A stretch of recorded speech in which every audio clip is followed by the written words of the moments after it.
Yap. Selamat pagi, perkenalkan nama saya Riko Andreas dengan NIM 1610 511 080. Di sini saya akan mempresentasikan hasil penelitian saya yang berjudul memprediksi serangan pada SIM, yaitu Security Information Management dengan menggunakan Hidden Macro Model. Kita mulai dari latar belakang. Yang pertama ialah website merupakan suatu aplikasi berbasis online yang dapat digunakan dengan menggunakan browser. Website dapat diakses dengan menggunakan sebuah URL, yaitu suatu alamat website yang dapat diakses dimanapun, kapanpun. Namun, untuk saat ini, suatu cyber attack atau kejahatan maya sangat amat berpengaruh terhadap teknologi. OWASP, yaitu Open Web Application Security Project, yaitu suatu komunitas resmi yang banyak diakui oleh para IT security engineer dalam keamanan web, dan OWASP telah mendata 10 ancaman yang didata oleh OWASP, sehingga menyebabkan banyaknya terjadi penyerangan web terhadap pihak luar. Akan tetapi, semua kegiatan tersebut pada aplikasi web tercatat oleh log, sehingga serangan-serangan tersebut dapat terlihat. Terkadang log yang memiliki struktur rumit dan banyak, sehingga dibutuhkan sistem yang akan memudahkan admin untuk membaca suatu log. SIM, yaitu Security Information Management, merupakan sistem yang dapat digunakan untuk log aggregation, untuk menyatukan akses dengan error log, yaitu dashboard untuk monitoring, lalu reporting untuk dokumentasi, dan alert untuk prediksi serangan. Namun pada penelitian ini saya menggunakan hidden macro model untuk membuat suatu model pada alert di sistem information management. Hidden macro model merupakan algoritma dengan menghitung suatu kejadian berdasarkan urutan waktu, sehingga setiap waktu dapat mempengaruhi prediksi. Rumusan masalah yang saya angkat ialah, yang pertama, apakah hidden macro model dapat memprediksi sebuah serangan atau tidak pada log Apache? Yang kedua, berapa akurasi dan presisi yang dihasilkan pada hidden macro model dalam memprediksi serangan? Yang ketiga, apakah Security Information Management dapat menampilkan informasi mengenai akses yang dilakukan user pada website? Untuk tinjauan pustaka yang saya ambil ialah yang pertama dari Syed Morteza Zainali yang berjudul Analysis of Security Information and Event Management, Evasion and Detection. Pada penelitian yang pertama ini, di sini peneliti menjelaskan suatu proses SIEM dalam deteksi serangan. Di sini deteksi serangannya menggunakan rule based dan anomaly detection. Yang kedua, Chia Mei Chen tahun 2016 yang berjudul Anomaly Network Intrusion Detection Using Hidden Macro Model. Pada penelitian ini, di sini mendeteksi serangan pada jaringan berdasarkan audit log, Rockrell Network, dan alert log. Presisi yang didapat ialah 93,2%. Lalu yang ketiga ialah Xin Lei Li tahun 2016 yang berjudul Network Security Risk Assessment Method Based on the Improved Hidden Macro Model. Pada penelitian yang ini mendeteksi serangan pada jaringan berdasarkan service pada jaringan. Error rate yang didapat ialah 17,27% untuk BAG based method dan 5,4% untuk proposed algorithm. Yang keempat ialah Triawan Adi Cahyanto yang berjudul Investigasi Forensika pada Log Web Server untuk menemukan bukti digital terkait dengan serangan menggunakan metode Hidden Macro Model. Pada penelitian ini, hasil prediksi serangan yang dilakukan ialah menggunakan akses log pada web server. Presisi yang didapat ialah 53%. Metode penelitian yang saya buat ialah yang pertama, identifikasi masalah, yaitu seorang sysadmin tidak bisa memantau dan memprediksi serangan yang terjadi pada website. Yang kedua, perumusan masalah, yaitu di sini saya membuat suatu model untuk memprediksi serangan pada SIM, yaitu Security Information Management. Yang ketiga, studi literatur,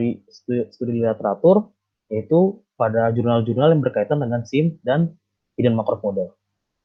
Yang keempat, pengumpulan data. Pengumpulan data di sini saya menggunakan dua data, yaitu access log dan error log dari web server Apache pada web Siakat UPnVJ pada periode bulan 2000, pada periode bulan 12. Di sini saya pertama, di sini saya akan menceritakan data yang 8.704 data. Yang pertama di sini untuk struktur datanya pada akses log itu yang pertama terdapat IP address, yaitu suatu IP pada klien. Yang kedua yaitu identification protocol dan user ID HTTP, yaitu suatu ID pada suatu user yang memang hanya Apache yang bisa mengaktifkannya. Cuman karena di sini siakat yaitu suatu website publik sehingga dinonaktifkan oleh Apache. Selanjutnya yaitu ada timestamp, yaitu waktu dari klien dalam waktu klien mengakses siakat tersebut pada jam berapa, bulan berapa, dan tahun berapa. Yang selanjutnya yaitu ada metode yaitu suatu metode akses yang digunakan oleh klien pada saat mengakses atau merequest suatu URL pada OpenVJ. Selanjutnya di sini ada request. Request yaitu suatu request suatu semacam data yang diminta oleh klien kepada web server Apache, yaitu di sini pada kasus ini yaitu web server Apache pada siakat OpenVJ. Lalu terdapat HTTP version. HTTP version di sini yaitu HTTP version yang terdapat pada Apache, web server Apache. Selanjutnya di sini ada HTTP status code. HTTP status code di sini ialah suatu respon yang diberikan oleh web server kepada klien, sehingga web server bisa membalikan suatu nilai yang dimana nanti akan menghasilkan suatu balasan terhadap request yang dilakukan oleh klien. Lalu ada byte. Byte di sini merupakan suatu besarnya data yang di request oleh klien. Selanjutnya itu ada URL. URL yaitu pada saat klien merequest suatu data, maka request tersebut berada pada URL yang mana, sehingga pada URL tersebut nanti akan mengeksekusi request tersebut. Lalu yang terakhir di sini ada user agent. User agent yaitu suatu device dari klien pada saat mengakses web server OpenVJ. Lalu di sini ada error log. Error log di sini berjumlah 250 data dengan struktur yaitu yang pertama yaitu timestamp.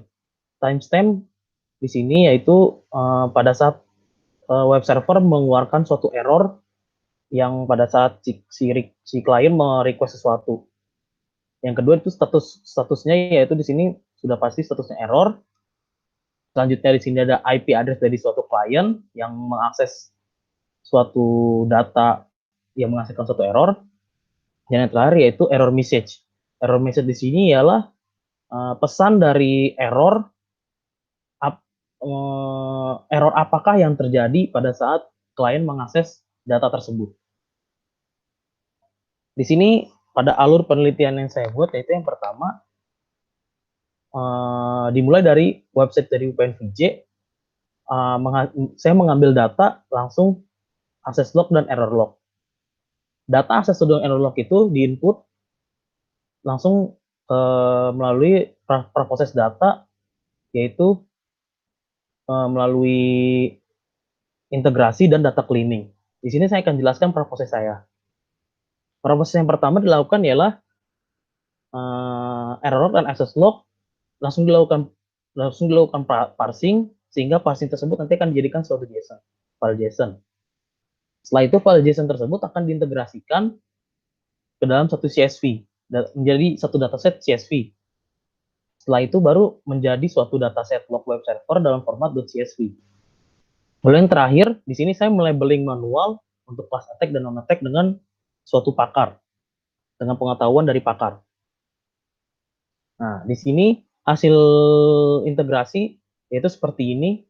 Nanti dia akan saling berintegrasi antara error access log, yaitu di sini ada timestamp, IP address, method request, HTTP status code, dan browser yang dipakai, dan yaitu dan juga device. Untuk errornya itu di sini ada timestamp, IP address, dan juga error message. Untuk label di sini saya melabelkan dengan pengetahuan dari pakar. Setelah melalui data cleaning, di sini saya akan membagi data, yaitu menjadi data training dan data testing. Di sini saya akan jelaskan pembagian data.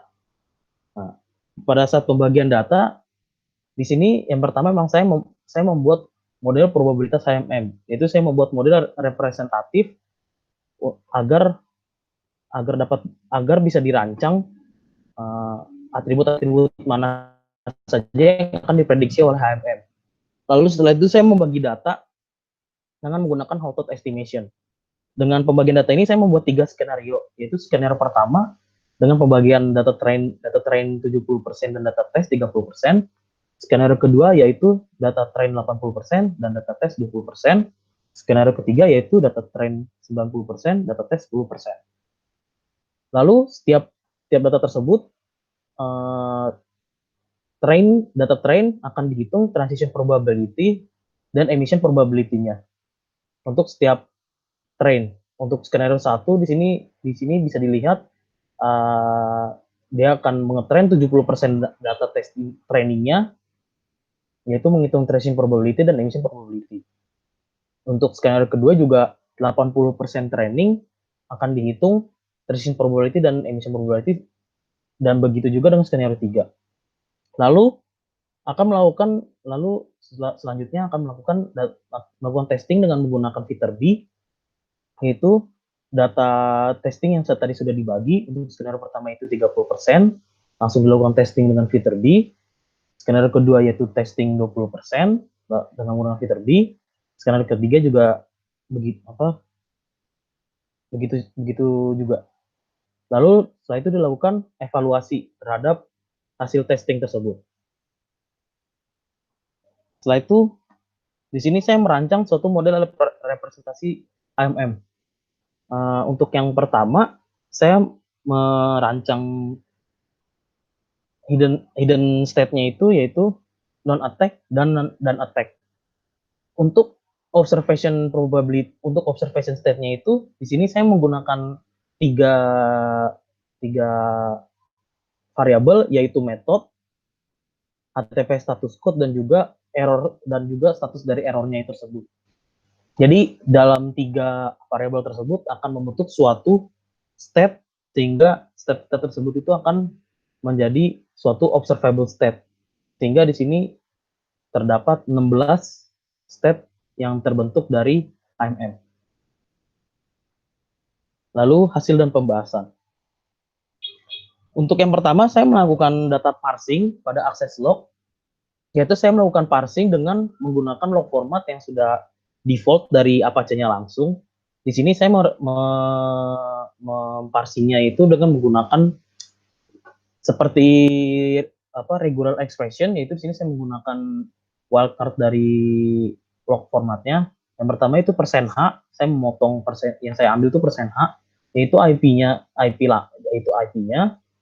%T yaitu timestamp-nya, %R itu yaitu keseluruhan dari request dari method, request dan HTTP status code-nya, %S yaitu HTTP status code-nya. Itu untuk error, di sini juga saya bagi memparsinya yaitu %T untuk timestamp, %I untuk status errornya, %A untuk IP client IP address-nya, %M yaitu untuk message dari error tersebut.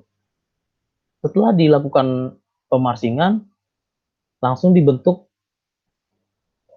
menjadi suatu file JSON dengan mengambil setiap wildcard tersebut, sehingga langsung terbentuk suatu JSON. JSON-nya itu seperti ini.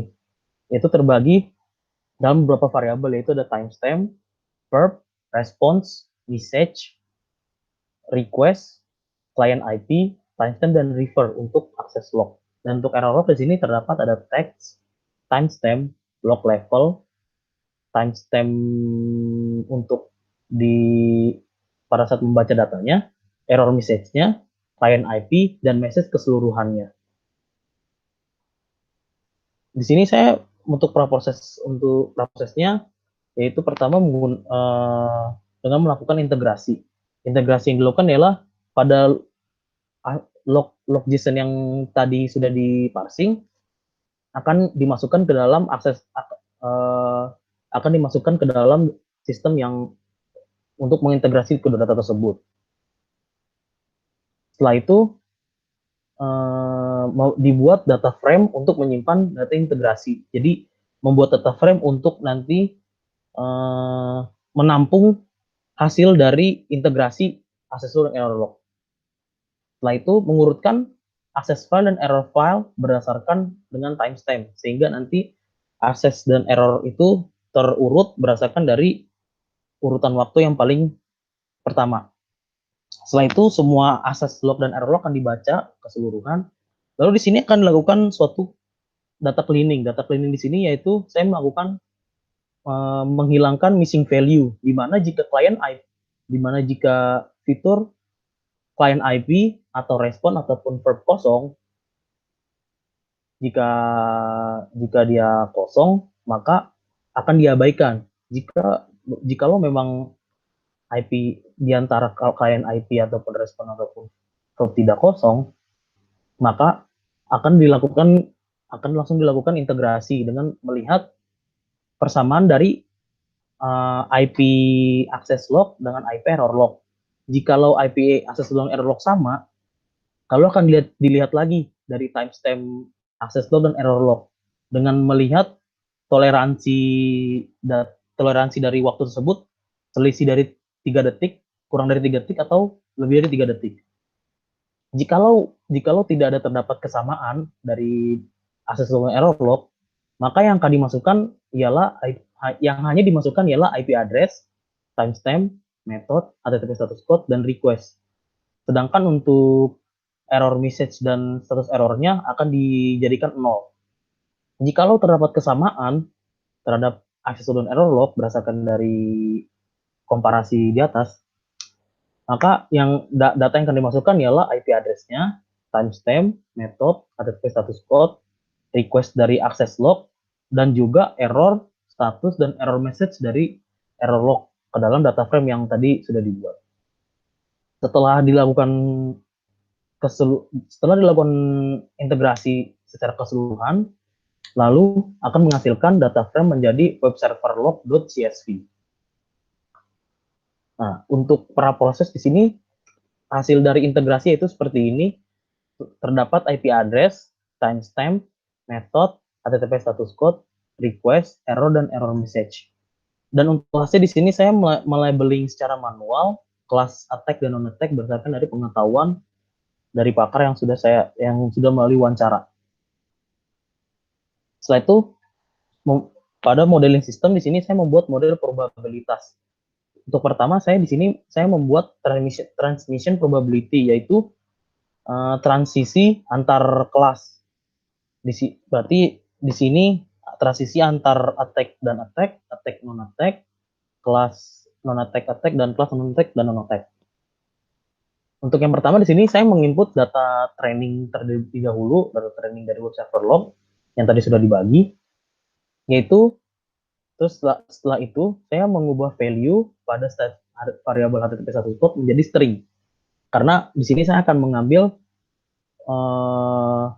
kode digit paling awal yang akan saya ambil. Setelah itu seluruh data dibaca sampai data -1. Lalu setelah itu di sini saya membuat suatu komparasi. Jikalau data ke A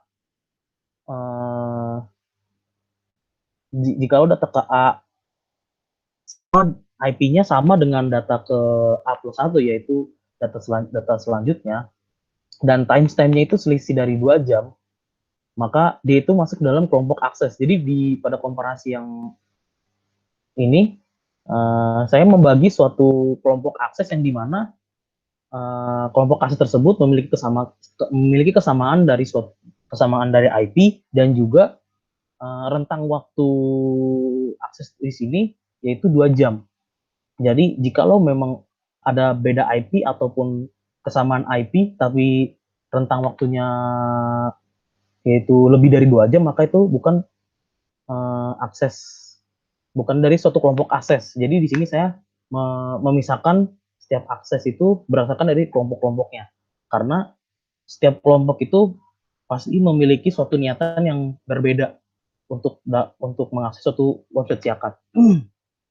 jikalau jikalau kelompok kelompok IP tersebut, yaitu walaupun jikalau IP tersebut sama, yaitu dalam satu kelompok sama, yaitu akan yang pertama itu akan dihitung apakah data ke A itu attack dan data selanjutnya itu attack. Maka di sini itu terlihat transisi attack. Untuk data pertama itu attack dan data kedua itu attack. Jikalau iya, maka akan dimasukkan dalam transisi probabilitas attack.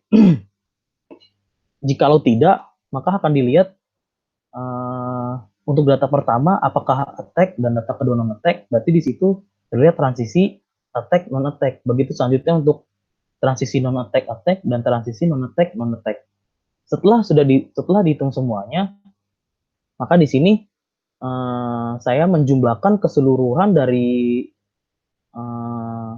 transisi attack dan non attack di sini, sehingga nanti akan terbentuk suatu berapa banyak transisi yang terjadi pada attack dan non attack. Setelah itu baru di sini untuk transisi attack dibagi dengan banyaknya transisi attack. Lalu yang kedua, transisi dari attack non attack akan dibagi dengan banyaknya jumlah transisi attack. Dan yang ketiga, transisi non attack akan dibagi dengan banyaknya transisi non attack. Lalu yang terakhir, transisi probabilitas non attack ke non attack dibagi dengan banyaknya transisi non attack. Lalu terbentuklah suatu transmission probability. Untuk skenario pertama, di sini terdapat beberapa transisi attack yaitu 0,89, transisi non attack ke attack yaitu 0,08, transisi attack ke non attack itu 0,108, transisi non attack yaitu 0,99. Untuk skenario 2 juga begitu, dan skenario ketiga juga begitu seterusnya. Lalu yang kedua, di sini saya membentuk emission probability. Yang pertama, masukkan data training web server log. Lalu setelah itu seluruh web server log ini akan dibaca keseluruhan. Lalu setelah itu akan dibaca jikalau satu data ke A itu yaitu step pertama, maka emission probability akan dihitung sebagai step pertama. Step pertama di sini yaitu get untuk metodenya itu get, untuk KTP status code-nya itu 2, dan error statusnya itu 0. Dan di sini dilihat apakah dia terdapat class attack atau tidak. Kalau di sini dia berada class attack, maka state satunya ini berada pada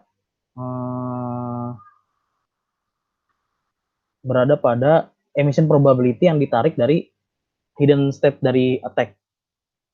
Lalu jikalau memang bukan attack, jikalau memang itu non attack, maka akan dihitung step 1 yaitu dan non attack. Begitu seterusnya sampai step 16. Setelah itu jikalau seluruh data sudah dibaca semua, maka untuk mendapatkan modeling, untuk mendapatkan emission probability, di sini emission probability untuk semua state dengan kelas attack akan dibagi dengan banyaknya kelas attack. Lalu di sini untuk semua state pada kelas attack, yaitu pada hidden state attack. Lalu yang terakhir, emission probability untuk semua state dengan kelas non attack dibagi dengan banyaknya kelas non attack. Setelah itu terbentuklah model probability untuk emission probability. Di sini ada skenario 1 untuk kolom pertama yaitu untuk attack, dan kolom kedua yaitu untuk non attack. Dan untuk yang baris pertama itu adalah state 1, baris kedua state 2, lalu begitu seterusnya sampai state 16. Dan di sini tertampil skenario 1, skenario 2, dan skenario 3 untuk model probabilitasnya, untuk emission probability. Setelah itu, karena terdapat probabilitas 0, sehingga di sini saya berusaha untuk menghilangkan probabilitas 0 tersebut dengan menggunakan Laplacian smoothing. Laplacian smoothing di sini ya ialah memberikan suatu nilai positif kecil sehingga akan terbentuk sehingga probabilitas 0 tersebut akan menghasilkan suatu probabilitas yang bernilai. Yang pertama di sini ialah saya pertama memasukkan emission probability. Jikalau terdapat probabilitas 0 pada observation state untuk hidden state-nya attack, yaitu attack untuk emission probability yang pada kelas attack, jikalau terdapat probabilitas 0 di antara salah satu state tersebut, maka semua state akan ditambahkan satu nilai. Jikalau memang tidak, akan dilihat untuk yang hidden state selanjutnya, yaitu non attack. Dan sama juga di sini, jadi sehingga nanti semua state untuk non attack akan ditambah di satu nilai. Setelah ditambah semua, maka akan dilakukan perhitungan kembali, yaitu emission probability untuk semua state dan attack dibagi dengan emission probability semua state dan attack. Jadi di sini maksudnya itu ialah di sini akan mempengaruhi pertambahan dari nilai tersebut. Karena di sini ada 16 state, maka dari banyaknya semua state attack, maka akan ditambah dengan 16. Maka nanti banyaknya kelas attack itu ialah 16 jikalau memang ditambah di sini, jikalau memang ditambah. Dan untuk yang non attack juga sama, jikalau memang nanti ditambah 1, karena memang di sini ada 16 state, maka nanti banyaknya si kelas attack non attack ini adalah 16. Setelah itu, setelah melalui Laplacian smoothing, maka akan didapat probabilitas berikut. Sehingga probabilitas 00 tersebut akan menjadi suatu nilai untuk skenario 1, skenario 2, dan skenario 3. Setelah itu lalu melakukan testing dengan Viterbi algorithm. Di sini saya memiliki contoh sampel data, yaitu ada 5 baris, dan saya menggunakan model probabilitas skenario 1. Di sini untuk data di sini saya sudah membagi setiap sudah membagi setiap kelompok akses. Jadi di sini kalau dilihat bahwa kelompok akses untuk baris pertama, baris kedua, dan ketiga itu satu kelompok akses, dan untuk baris keempat dan kelima ini tidak termasuk dalam kelompok akses yang pertama, sehingga di sini terbentuk 2 kelompok akses. Lalu pada kasus ini kita akan menghitung kelompok akses pertama, yaitu pada IP 114.124.246.83. Setelah itu di sini kita akan menentukan priori kelas attack dan non attack. Di sini untuk priori untuk kelas attack, yaitu banyaknya kelas attack dibagi dengan banyaknya data.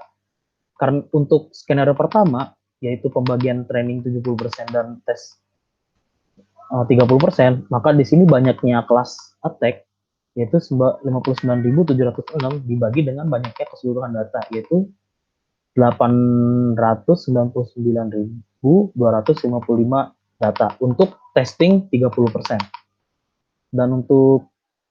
Dan sama juga untuk kelas non attack, untuk priori non attack, sehingga didapat untuk priori attack 0,066 dan juga priori untuk non attack yaitu 0,93. Lalu perhitungan untuk Viterbi ialah kita karena data pertama ini tidak melalui suatu transisi, maka kita hanya tinggal menghitung dengan mengambil probabilitas priori untuk kelas attack. Di sini kita kali dengan, karena di sini untuk data pertama yaitu State 3 di sini ialah get 307 dan juga error 0. Bahwa pada data pertama ini ialah state ketiga. Dan juga di sini kita akan menghitung probabilitas untuk status attack-nya. Di sini kita akan kalikan priori untuk class attack dikali dengan emission probability dari state 3 dan juga attack. Sehingga didapat untuk nilai attack dari nilai attack dari data pertama ini untuk probabilitas dari attack ialah 0,0007. Dan di sini kita juga melihat kita ingin mencari probabilitas dari data pertama ini untuk non attack-nya. Di sini sama juga kita juga mengkalikan priori untuk non attack, probabilitas non attack dikali dengan emission probability state ketiga dan juga pada kelas non attack.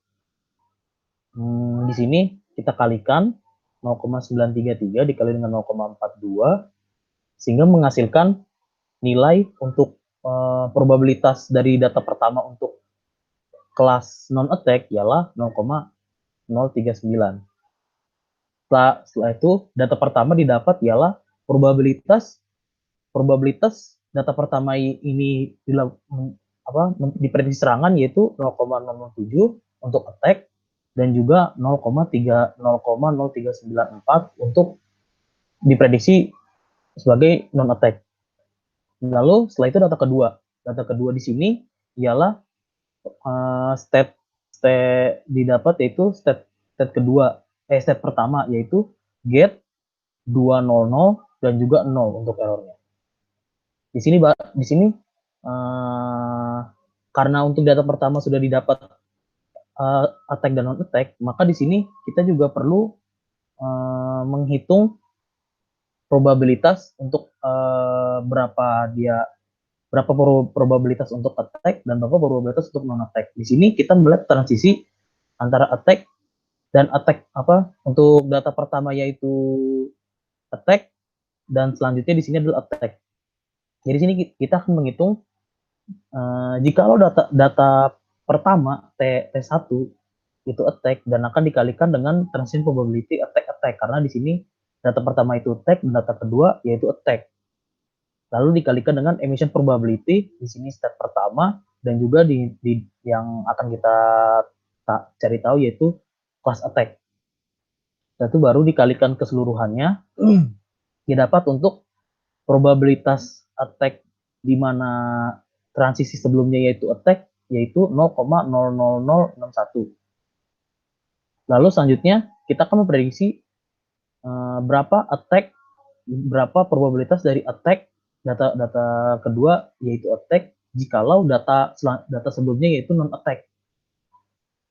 Di sini kita kalikan yaitu non attack sebelumnya yaitu di sini pada data pertama kita akan kalikan dengan transition probability non attack yaitu data sebelumnya itu attack dan transisinya yaitu attack. Lalu dikalikan dengan emission probability state 1 attack karena memang di sini kita akan memprediksi berapa attack berapa probabilitas attack dari dari data kedua. Sehingga didapat probabilitas untuk transisi non attack yaitu 0,0037. Lalu dari transisi tersebut dari attack dan non attack kita akan melihat nilai maksimalnya. Di sini kita lihat nilai maksimalnya ialah transisi attack data pertama attack dan data kedua attack yaitu 0,006 untuk attack untuk transisi jikalau data pertama non attack itu kecil. Sehingga untuk data kedua diprediksi attack yaitu 0,0061. Itu jikalau kita memprediksi nilai probabilitas attack. Lalu di sini kita akan menghitung nilai probabilitas dari non attack untuk data kedua. Kita melihat transisinya yaitu transisinya itu pasti ada attack ke non attack dan juga non attack ke non attack. Di sini pertama kita akan menghitung transisi dari non attack ke attack, data pertama non attack dan data kedua attack. Di sini ya yang pertama dihitung ialah non state attack probabilitas attack dari state pertama tadi, yaitu data pertama kelas attack tadi, dikali dengan transisi, yaitu attack dan juga non attack dari data pertama itu attack dan data kedua non attack, lalu dikalikan dengan emission probability di sini step 1, dan yang kita cari karena non attack sehingga dikalikan dengan step 1 dan non attack sama melalui perjumlahan, yaitu perkalian, yaitu didapat 0,00003 untuk transisi non attack ke attack. Untuk transisi attack ke non attack. Lalu yang kedua ialah mencari transisi non attack ke non attack. Itu pertama kita kalikan dengan probabilitas non attack sebelumnya, yaitu data pertama dikalikan dengan transisinya, yaitu di sini transisinya non attack dan non attack, data pertama non attack dan data kedua non attack, lalu dikalikan dengan emission probability step pertama, yaitu non attack, emission probability step pertama, dan juga mencari nilai probabilitas dari non attack. Setelah melalui perkalian didapat probabilitas 0,00193. Lalu dari transisi tersebut kita akan mencari nilai maksimalnya, yaitu di sini kita melihat maksimal dari transisi non attack ke non attack, yaitu 0,001934. Lalu sama juga untuk data ketiga untuk di sini juga sama, dia akan mencari transisi dari data kedua juga. Jadi sini sama juga akan dicari untuk data pertama, untuk yang perhitungan pertama itu transisi attack, dan juga di sini transisi attack non attack, dan begitu seterusnya untuk sampai keseluruhan dari transisi dari semua transisi, sehingga didapat dari probabilitas setiap prediksi dari attack dan non attack dari data pertama sampai data ketiga, dari waktu pertama sampai waktu ketiga. Di sini langsung kita dapat untuk data pertama probabilitas di attack yaitu 0,007 dan dia non attack itu 0,03. Data kedua diprediksi attack itu ialah 0,00061. Data kedua diprediksi non attack yaitu 0,01934. Lalu data ketiga diprediksi sebagai attack yaitu 0,0000541. Lalu data ketiga diprediksi sebagai non attack yaitu 0,0094. Untuk setiap prediksi ini kita akan mencari nilai probabilitas terbesar. Di sini data pertama yang paling terbesar yaitu pada probabilitas non attack. Dan data kedua di sini probabilitas terbesar itu yaitu non attack, dan data ketiga juga sama yaitu non attack, sehingga didapat hasil prediksi dari data pertama sampai data ketiga, yaitu data pertama yaitu non attack, data kedua non attack, dan data ketiga diprediksi sebagai non attack. Untuk hasil prediksi dari keseluruhan skenario yaitu sebagai berikut. Terdapat satu kelas yang sudah saya labeling manual di sini, dan juga kelas prediksi dari hidden Markov model. Di sini terdapat ada hidden Markov model memprediksi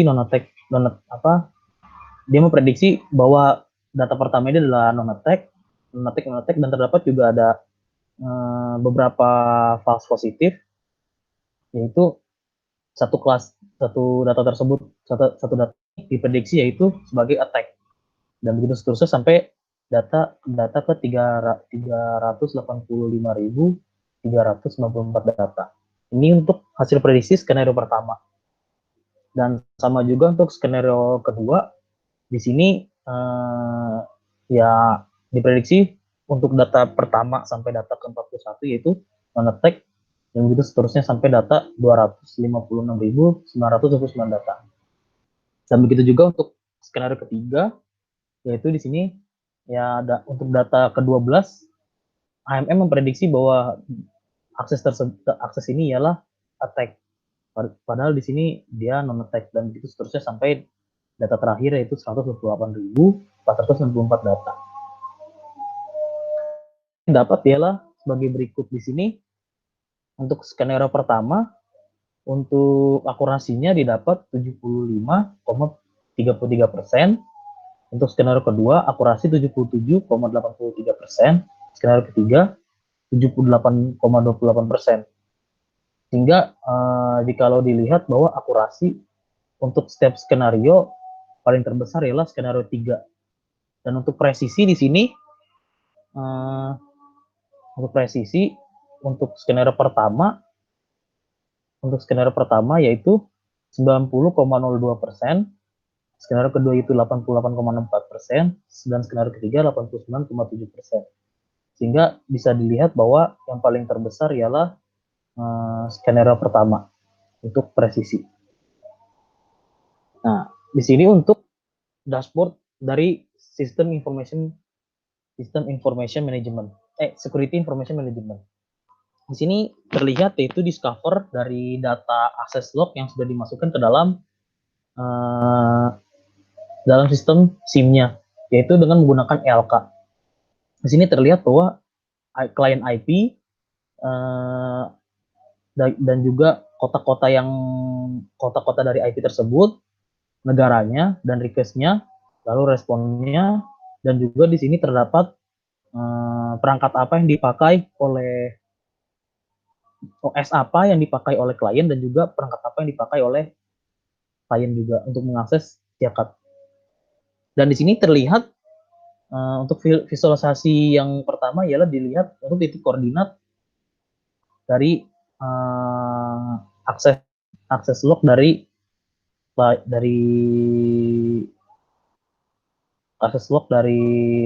siakat 2.5G, bahwa terdapat beberapa negara yang mengakses siakat 2.5G. Jika dilihat dari keseluruhan negara, di sini terlihat bahwa Indonesia menempati urutan terbanyak. Dan jikalau dari visualisasi tersebut kita filter sehingga yang terlihat hanya di luar Indonesia, maka di sini terlihat yang paling terbanyak ialah Singapura dan juga United States. Dan juga yang kedua ada bagian United States bagian Los Angeles. Lalu yang ketiga terdapat Cina yang paling terbanyak mengakses website siakat.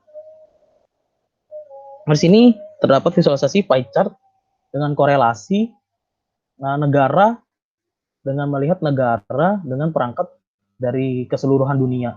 Untuk yang pertama ini, untuk yang hijau ini ialah negara Indonesia, dan untuk yang kuning ini ialah negara di luar Indonesia.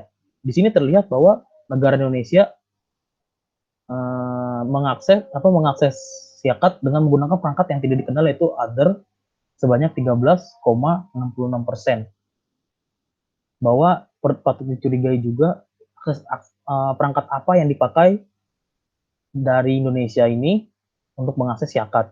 Lalu jikalau kita filter lagi untuk di luar Indonesia, di sini terlihat bahwa untuk negara Asia yaitu Malaysia, Jepang, Iran, Cina, dan seterusnya. Untuk negara Asia itu di sini terlihat pada warna ungu. Itu ada juga terdapat perangkat other, dan juga ada juga perangkat spider yang memang di sini tidak ada beberapa sini sedikit yang terlihat.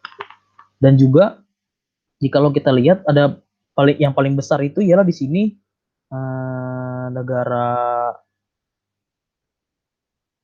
di sini ialah negara Amerika. Di sini ada negara Amerika. Memang di sini tidak terlihat. Di sini ada negara Amerika, yaitu bukan negara benua Amerika. Di sini terdapat ada akses spider dan juga other yang diakses oleh negara pada benua Amerika, yaitu spider 9,41% dan juga other 6,78%. Lalu dashboard untuk horizontal bar dengan korelasi yaitu IP address dengan request client. Di sini ada terdapat IP yang mengakses, yaitu yang terbanyak, yaitu di sini IP 202.137.22.148 dengan mengakses paling terbanyak yaitu /favicon.ico, yaitu di sini ya dia mengakses suatu icon pada CH4PNVJ, dan juga begitu seterusnya untuk horizontal bar, dan juga di sini untuk terdapat visualisasi data table IP negara, request, dan NTP status code dengan dataset yang dipakai yaitu 100 IP. Di sini terlihat ada beberapa IP dari negara United States, Singapura, dan Malaysia, dan seterusnya, dan juga ada beberapa request, dan juga ada HTTP status code yang dihasilkan. Dan pada data tabel di sini kita bisa mendapatkan suatu report yang akan nanti menjadi suatu dokumentasi untuk sysadmin. Nanti akan bisa di-download menjadi suatu RAW atau formatted, yaitu menjadi CSV. Lalu dari seluruh visualisasi tersebut akan dibentuk keseluruhan itu menjadi suatu dashboard, sehingga sysadmin hanya tinggal memantau dashboard tersebut, dashboard di sini, yang akan nanti dashboard di sini akan melalui suatu update. Kesimpulannya ialah untuk evaluasi skenario, yaitu skenario pertama akurasi sebesar 75,33% dan presisi sebesar 90,02%. Skenario kedua yaitu akurasi sebesar 77,83% dan presisi 88,64%. Skenario 3 juga didapat akurasi sebesar 78,28% dan presisi sebesar 89,7%. Dari evaluasi ketiga skenario tersebut menunjukkan bahwa model dapat memprediksi sebuah serangan, yaitu class attack, yaitu HMM dapat memprediksi suatu akses, yaitu ke akses tersebut itu attack, yaitu di atas 85%, dan keakuratan dalam memprediksi serangan dan tidak serangannya yaitu class attack dan non attack, yaitu 70%, di atas 70%. Pada SIM juga terlihat berbagai macam akses yang mencurigakan, seperti Singapura, Amerika Serikat bagian Los Angeles, Cina, dan negara-negara lain yang sedikit jumlah aksesnya. Lalu terdapat perangkat mencurigakan seperti Other, dan yang tidak terdeteksi oleh observer Apache, dan juga perangkat Spider. Saran untuk penelitian ini ialah yang pertama, penambahan sumber data log seperti log firewall, log IDS, log database, dan data log lainnya, agar data lebih bervariatif dalam segala macam behavior client dalam mengakses website, sehingga pembangunan model probabilitas bisa lebih baik. Lalu yang kedua di sini penambahan observation state, yaitu ada beberapa metode pada website, yaitu yang pertama ada head, put, trace, option, dan delete. Pada sistem ini memang untuk metode seperti head, put, trace, option, dan delete itu tidak bisa dideteksi, karena memang di sini saya melalui observasi dari data yang didapat oleh CH4PNVJ. Sehingga dalam saran tersebut ya nanti untuk model probabilitasnya, untuk model representatif HMM-nya itu perlu ditambah state-nya, yaitu head, put, trace, option, dan delete untuk bagian atribut metode. Lalu yang terakhir, melakukan penambahan klasifikasi lebih detail, yaitu ya bisa seperti serangan apa yang dilakukan atau jenis serangannya bagaimana, dan juga mungkin bisa terdapat prevent yang dilakukan, dan juga mungkin bisa terlihat dampak apa yang diberikan dalam serangan tersebut. Demikian presentasi saya, kurang lebihnya mohon maaf. Terima kasih.